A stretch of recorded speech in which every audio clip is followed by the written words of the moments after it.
사람들은 배신을 당하는 건 등에 칼을 맞는 기분이라고들 말한다. 그런데 정작 아무도 말해주지 않는다.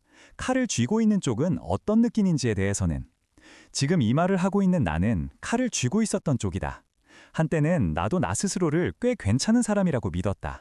남의 고민 잘 들어주고 약속 어기된 일 없고 친구가 힘들다고 하면 밤늦게라도 달려나가는 그런 사람. 그런데 어느 날 그 괜찮다는 이미지 위에 금이 갔다. 그리고 그 금은 결국 내가 제일 아끼던 사람을 향해 뻗어갔다. 그날도 비가 오고 있었다. 서울 강남 한복판 웨딩홀에서 차로 10분 거리쯤 되는 호텔. 새벽 3시 17분쯤이었을 것이다. 호텔방 창문을 두드리는 빗소리가 이상하게 또렷하게 들렸다. 나는 그 방에 앉아 있었다. 불은 거의 꺼져 있고 스탠드만 켜진 상태였다. 와인잔 2개, 테이블 위에 덜 치워진 과자 봉지, 바닥에 아무렇게나 벗어던져진 자켓. 심장은 뛰는데 시간은 멈춘 것처럼 느껴졌다. 침대 위에는 그녀가 있었다. 이불을 꼭 끌어안고 눈을 감고 있었다. 자는 것 같기도 했고 그냥 나를 보지 않으려고 눈을 감고 있는 것 같기도 했다. 이름은 수진이었다. 그리고 몇 시간 뒤에 내 가장 친한 친구인 민수의 아내가 될 사람이었다. 나는 침대 모서리에 앉아서 두 손을 내려다보고 있었다. 이 손으로 나는 민수가 이사할 때 가구를 옮겨줬고 그들이 같이 살 첫 집 책상을 조립해줬고 술 취해서 길바닥에 주저앉았던 민수를 부축해 집에 데리고 갔다. 그리고 오늘 같은 이 손으로 내가 한 일은 그 모든 기억 위에 칼질을 한 거나 다름없었다. 민수와 나는 중학교 2학년 때 처음 만났다. 인천 변두리의 평범한 남중. 같은 반, 같은 뒷자릿줄. 처음엔 그냥 같이 PC방 가는 친구 중 하나였다. 시험 끝나면 서로 짜장면 내기하고 누구 집이든 모여서 게임하다가 새벽에 걸려서 혼나고 그렇게 몇 년을 붙어 다니다 보니 어느새 서로 집안 사정까지 다 아는 사이가 되었다. 고등학교도 같은 학교, 대학도 둘 다 서울로 올라왔다. 나는 서울 서쪽에 있는 대학으로 민수는 동쪽으로 갔지만 어차피 지하철 타면 금방이었다. 주말마다 홍대 쪽에서 만나 치맥 먹고 한강 가서 캔맥주 마시고 시험 기간에는 서로의 기숙사방 바꿔가며 밤새웠다. 그렇게 한참을 둘이서만 살다가 어느 날 민수가 말했다. 야, 우리 과에 진짜 이상한 애 한 명 있다. 이상하다는 말이 나쁜 뜻이 아니라는 건 오래된 친구라서 알 수 있었다. 민수는 되게 마음에 드는 사람한테 그런 표현을 썼다. 뭐가 이상한데? 강의 맨 앞줄에 항상 앉는데 발표할 때는 긴장해서 말 더듬으면서도 질문할 땐 또 그렇게 또 또박또박이야. 조별 과제할 때 교수보다 더 빡세게 체크하고 그런데 또 엉뚱하게 웃긴 말도 잘하고 아무튼 좀 이상하게 눈에 띈다니까. 나중에 그 이상한 애를 처음 본 건 신촌의 오래된 카페였다. 민수가 꼭 보여줄 사람이 있다며 굳이 데려갔다. 카페 문을 열고 들어갔을 때 창가 자리에서 머리를 질끈 묶고 노트북을 보고 있던 여자가 고개를 들었다. 그게 수진이었다. 민수가 손을 흔들자 수진은 환하게 웃으며 일어났다. 아, 여기 맨날 얘기하던 준호. 그녀가 먼저 내 이름을 불렀다. 나는 순간 당황해서 인사를 어색하게 했다. 민수가 옆에서 거들었다. 내가 말한 그 병신 같은 놈. 밤새 게임만 하고 인생을 게임처럼 사는 놈. 수진이 웃었다. 게임처럼 살 수 있으면 좋겠네요. 실패해도 다시 시작하면 되니까. 그 말이 이상하게 오래 남았다. 그날 우리는 3시간 넘게 앉아 있었다. 민수와 수진은 같은 과 수업 이야기, 교수 욕, 조별과제 지옥 이야기를 쏟아냈고 나는 가끔 끼어들어 장난을 쳤다. 처음 만나는 사람인데도 대화가 자연스럽게 이어졌다. 집에 돌아가는 지하철 안에서 나는 괜히 웃음이 났다. 민수가 이런 느낌으로 나에게 전화를 걸어 수진 이야기를 했겠구나 싶었다. 처음에는 그랬다. 그냥 친구 여자친구, 둘이 잘 어울린다 그런 마음뿐이었다. 민수는 원래 거친 구석이 많은 놈이었지만 수진 앞에서는 이상하리만큼 부드러워졌다. 술자리에 나와도 술잔을 자꾸 내 쪽으로 밀어주고 수진이 추워 보이면 자기 패딩을 벗어주고 그런 그를 보면서 나는 살짝 부럽기도 했지만 대체로 흐뭇했다. 시간이 지나면서 셋이 같이 있는 시간이 늘어났다. 주말마다 셋이서 영화 보고 홍대 거리 걸으면서 길거리 음식 먹고 노래방 가서 민수는 고음 라이브를 부르고 나는 옆에서 추임새를 넣었다. 수지는 노래를 못 부른다며 곡을 하나도 넣지 않았지만 좋아하는 노래가 나오면 가만히 따라 불렀다. 그 목소리가 이상하게 귀에 맴돌았다. 어쩌면 그때부터였는지도 모른다. 조심했어야 하는 시기가. 졸업 후 민수와 수지는 먼저 취업했다. 둘이 같이 살 집을 구해서 서울 동쪽의 신축 오피스텔로 들어갔다. 이사날 나는 하루 종일 가구를 나르고 택배 박스를 뜯고 밤에는 삼겹살을 구워 먹었다. 수진이 부엌에서 앞치마를 하고 분주히 움직이는 모습을 보며 나는 새삼스럽게 시간의 흐름을 느꼈다. 언젠가부터 우리는 진짜 어른이 되어 있었다. 나는 그때만 해도 그냥 친구의 행복을 기뻐하는 입장이었다. 내 삶은 여기서 조금 비켜나 있는 줄 알았다. 하지만 불행은 항상 그렇게 시작한다. 나는 내 위치를 안다고 생각했지만 감정은 그 자리에 가만히 있지 않았다.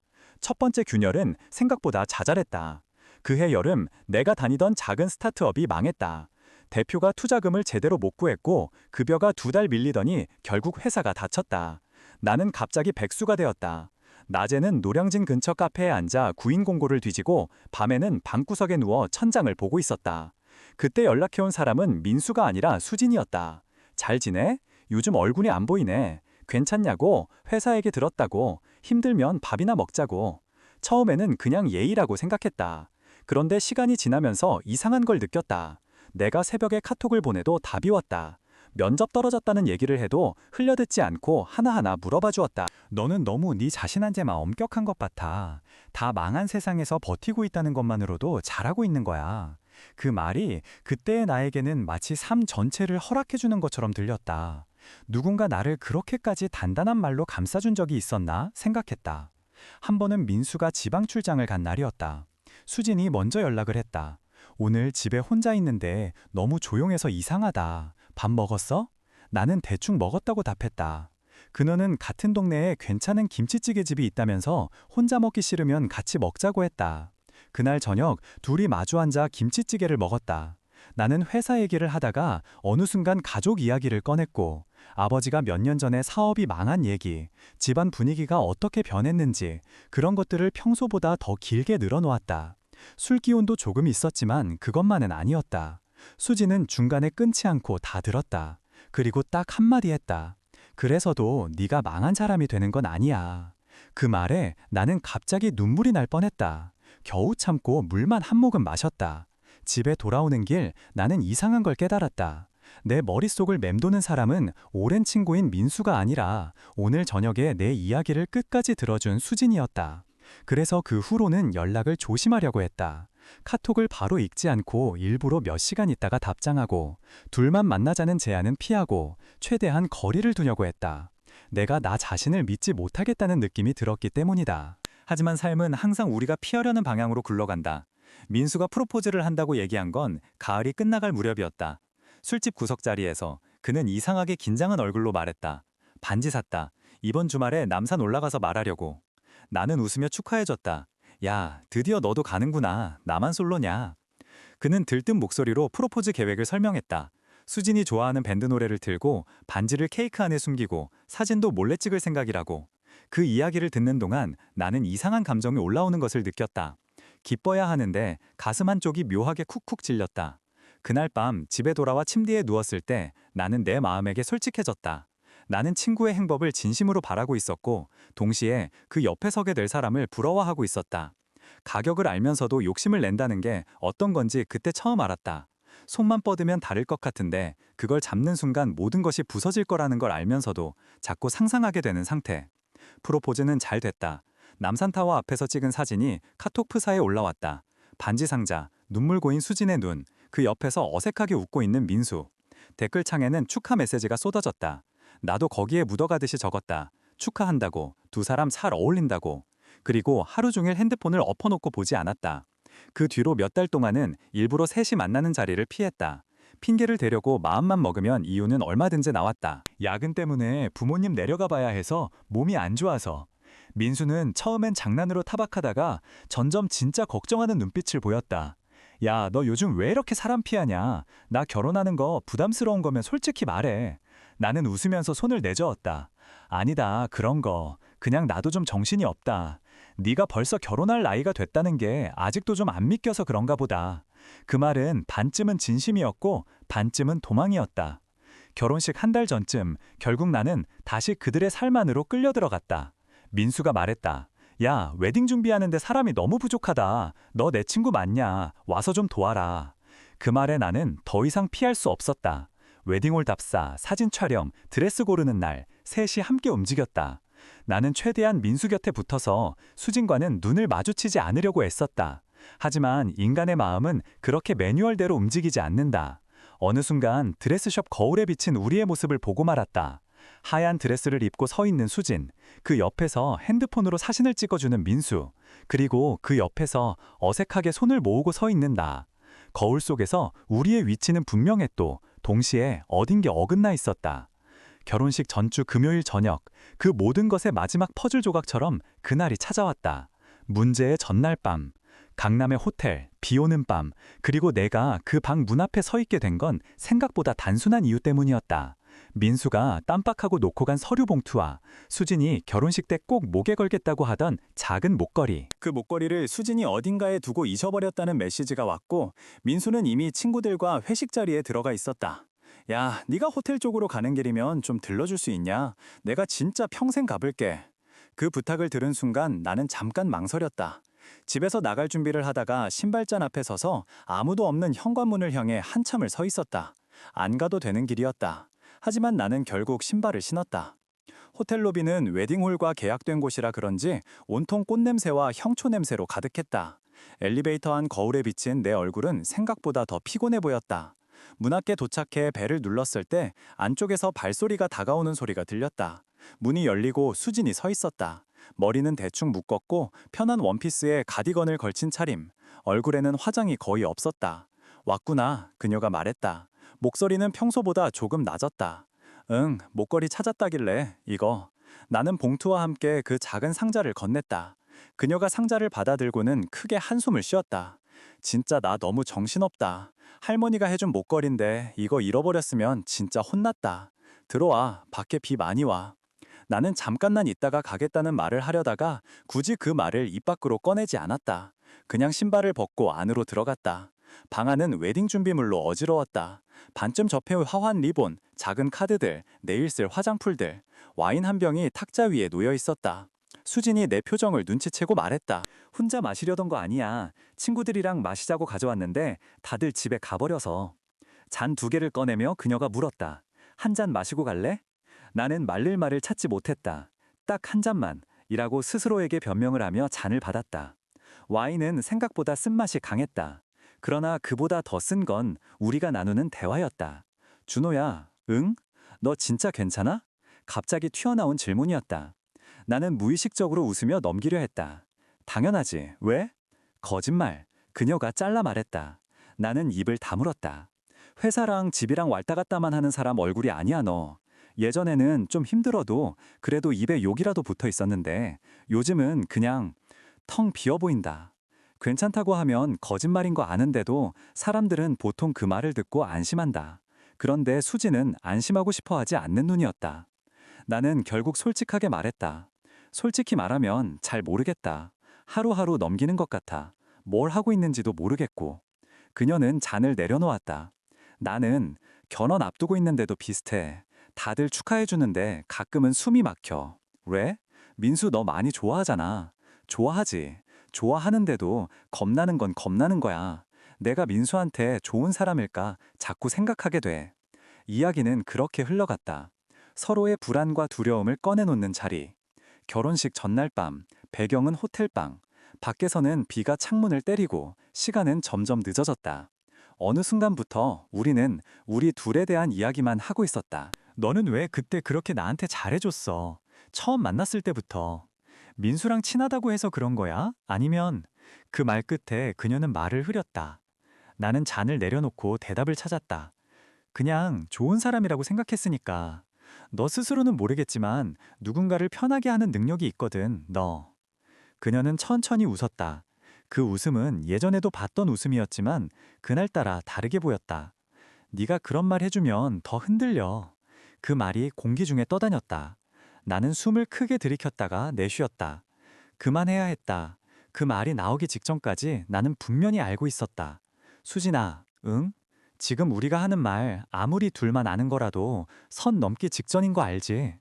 그녀는 고개를 끄덕였다. 알지. 그래서 무서워. 잠시 정적이 흘렀다. 와인잔에 남아있는 붉은색이 이상하게 또렷해 보였다. 너 결혼해. 내일 그냥 결혼해. 그리고 오늘 한 얘기는 둘 다 그냥 마음속 어딘가에 묻어두자. 나는 힘겹게 그 말을 꺼냈다. 그 말이 정답이라는 걸 머리로는 알고 있었다. 근데 왜 그렇게 말하는 네 얼굴이 제일 아파 보여? 수진이 조용히 말했다. 나는 그녀를 보지 못했다. 창문 밖으로 시선을 돌렸다. 비는 여전히 내리고 있었다. 서울의 밤은 그런 밤에도 여전히 번쩍거렸다. 한참을 아무 말 없이 앉아 있다가 수진이 갑자기 물었다. 준호야, 우리가 조금만 더 일찍 만났으면 어땠을까? 나는 그 질문을 오랫동안 피해 다녔었다. 생각도 안 하려고 애썼다. 하지만 그녀의 입에서 직접 나오자 더 이상 모른 척 할 수 없게 되었다. 그런 상상, 이제 그만하자. 우리가 할 수 있는 상상 중에 가장 잔인한 상상이라서 그래. 그렇게 말하면서도 나 역시 그 상상을 이미 수십 번 했다는 사실을 알고 있었다. 수지는 고개를 끄덕였다. 눈가가 살짝 붉어져 있었다. 알아. 그래서 이제 그만하려고. 오늘까지만, 딱 오늘까지만 겁내고 내일부터는 그냥 민수 아내로만 살려고. 말은 그렇게 했지만 그 말이 실제로 어떤 무게를 가지게 될지 우리 둘 다 정확히는 모르고 있었다. 그날 밤 우리는 그 이상 선을 넘지 않았다. 서로를 안아도 보지 않았고 손을 잡지도 않았다. 하지만 어느 순간부터 거리는 이미 무너져 있었다. 나중에 돌이켜보면 그날의 배신은 몸이 아니라 마음에서 이미 끝나 있었다. 몸으로 한 일을 지워도 마음으로 한 일은 남는다. 새벽에 나는 조용히 일어나 옷을 챙겨 입었다. 소파에서 잠들어 있던 수진이 잠깐 눈을 떴다. 벌써 가? 응, 오늘 할 일 많잖아. 그녀는 아무 말 없이 나를 바라보다가 아주 작은 목소리로 말했다. 고마워, 오늘 와줘서. 그리고 아직도 좋은 사람으로 남아 있어줘서. 나는 그 말이 너무 무거워서 제대로 받을 수 없었다. 좋은 사람은 아니야. 적어도 나는 그렇게 말할 자격이 없는 것 같았다. 호텔 복도를 걸어 나오는데 발걸음이 이상하게 떨렸다. 엘리베이터 문이 닫히는 순간 거울에 비친 내 얼굴이 낯설게 느껴졌다. 나는 이미 예전의 내가 아니었다. 결혼식 당일 아침 민수는 평소보다 더 들뜬 목소리로 전화를 했다. 야, 어디야? 나 죽겠어. 긴장돼서. 너 없으면 오늘 큰일 나는 거 알지? 나는 억지로 농담을 던지며 웃었다. 야, 신랑이 정신 차려야지. 왜 내가 정신 차려야 할 것 같냐? 하지만 속으로는 알았다. 오늘 내가 서야 할 자리가 내 인생에서 가장 불편한 자리라는 것을. 웨딩홀은 강남의 유명한 예식장이었다.